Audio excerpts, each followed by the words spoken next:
بسم اللہ الرحمن الرحیم۔ اچھے لوگوں کا خاتمہ اور برے لوگوں کا ظہور۔ یہ بھی قیامت کی نشانیوں میں سے ہے کہ معزز، دانا، عقل مند اور علماء ختم ہو جائیں گے، اور گھٹیا یعنی جاہل اور بازاری قسم کے لوگ ان کی جگہ لے لیں گے، کیونکہ ان کے لیے میدان خالی ہو چکا ہوگا۔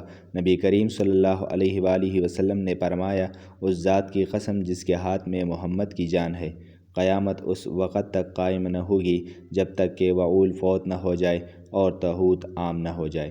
پوچھا گیا، یا رسول اللہ، یہ وعول اور طاغوت کون ہے؟ فرمایا، وعول سے مراد معزز اور اشرافیہ طبقہ ہے، اور طاغوت سے مراد گھٹیا اور غیر معروف لوگ ہیں، یعنی جو لوگوں کے قدموں تلے ہوتے تھے وہ مناصب سنبھال لیں گے۔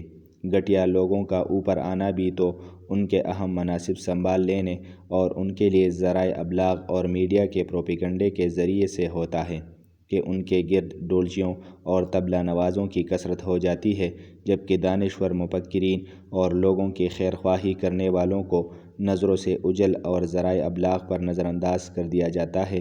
آج کل لوگوں میں شہرت وہی حاصل کرتے ہیں جو گانے بجانے، رقص و سرود اور عیاشی و فحاشی میں نمایاں ہوتے ہیں۔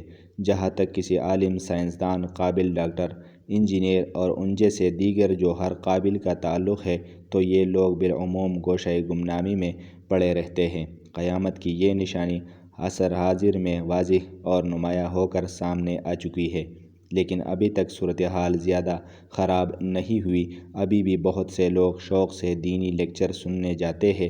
اکثر مسلم ممالک میں علماء اور داعیان دین کی عزت بھی کی جاتی ہے۔ لوگ علمی مجالس میں شرکت کرنے اور ٹی وی چینلز کے دینی پروگرام دیکھنے کا شوق رکھتے ہیں۔ دن بدن ایسے چینلز میں اضافہ ہو رہا ہے، حتیٰ کہ دیکھا گیا ہے کہ غیر مسلم بھی دینی لیکچر سنتے ہیں اور ان سے بہت پیدا ہو رہا ہے۔